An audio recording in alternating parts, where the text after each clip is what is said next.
good day po sa inyong lahat. Kumusta na po kayo? Ang topic naman po natin for today ay tungkol sa pagsagot sa katanungan ng isa sa mga subscriber natin.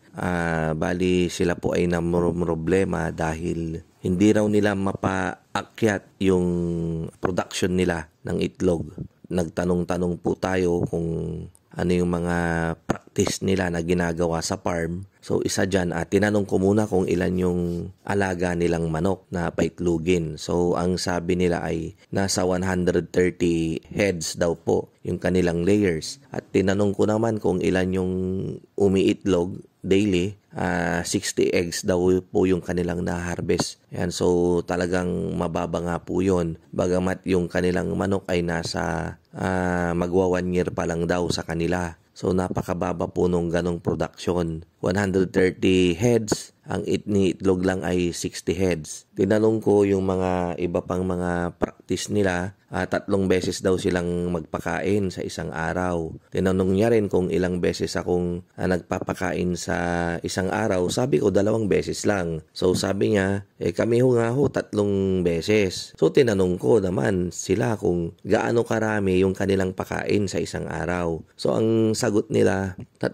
beses daw na tago 1 kilo every pakain. So dun ko na nakita yung problema nila na nabibitin sila sa pagkain. Kulang na kulang po yung kanilang ipinapakain. Kasi nga po kapag 130 heads yung kanilang manok, ano po yan? Dapat nasa 14.3 kilos daily yung kanilang ipapakain. So yung kanilang pinapakain ay 3 kilo lang daw. So talagang hihintong pa nga po yan sa pangingitlog kapag ganyan. Plus, sinabayan pa raw ng pag-alis ng kanilang tauhan. Siguro dahil medyo nagkaroon sila ng discussion. Kadalasan naman talaga itong mga kasamahan naman natin, mapagalitan mo lang, maya't maya aalis yan na hindi magpapaalam. So umalis daw yung kanilang tauhan na wala man lang pasabi. Hindi siya nagpaalam. Sabi ko nga po sa inyo, marami talagang ganyan. Basta-basta na lang na nang iiwan. Diba? Parang multo. Yan. Lalo na yung mga magjowa.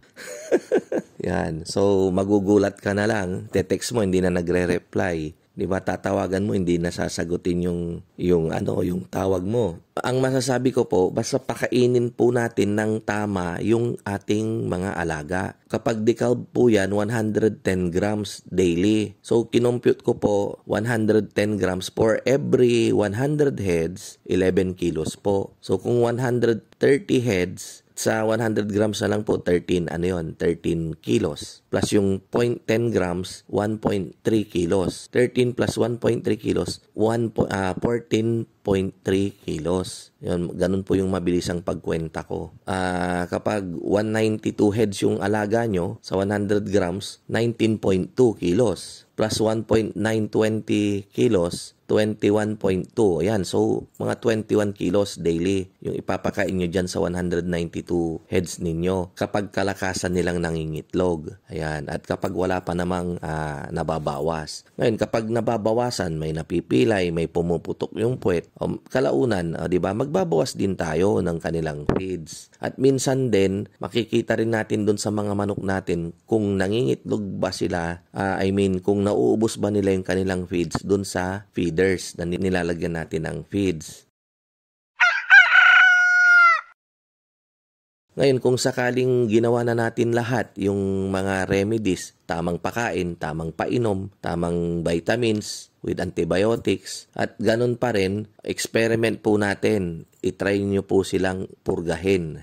Dito po sa amin, itong nagdaang bagyo, itong Egay na to, nakakainis na nakakatuwa kasi may inis ka dahil yung housing namin, yung first and second deck, tinamaan ng baha. So pag hindi namin inilikas yung manok, lunod sila. Yung una at pangalawa, yung pinakatmataas yung hindi niya inabot. Kasi yung housing namin yon, yung pinakita ko dyan sa video ng FB page ng Mang Mags, ay nasa gilid po ng ilog yon. So no choice po kami, hinugot namin yung mga manok at inakyat namin doon sa growing house sa kabilang kalsada. Sa mga nakapunta po rito, alam nila yan. After 2 days, humupa yung tubig doon sa second deck. Kaya yung mga inalis naming manok doon, ibinalik. Naiwan na lang yung first deck na walang laman kasi nga lubog pa sa baha. Ngayon, ito yung nakakatuwa. Yung 1,000 heads namin, ang na-harvest na lang namin kasi doon ay nasa 30 na tray. So parang 900 900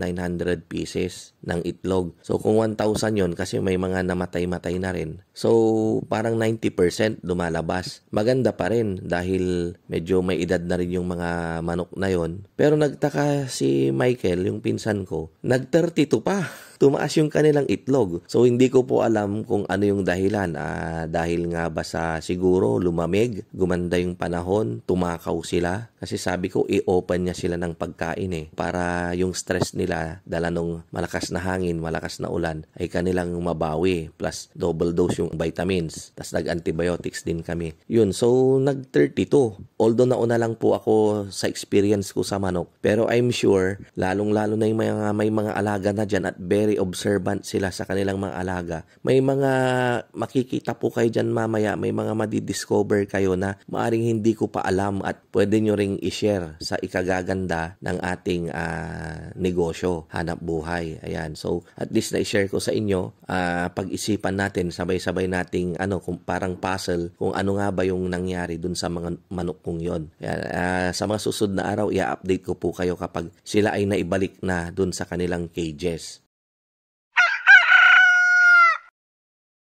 So, ang advice ko po doon sa nag-message sa akin, ibigay po natin yung kinakailangan ng manok natin na pagkain para sila po ay makagawa at mangitlog po ng maayos. And then, balitaan nyo na lang po ako sa resulta. Hanggang sa muli, maraming salamat po. Mabuhay po tayong lahat and God bless.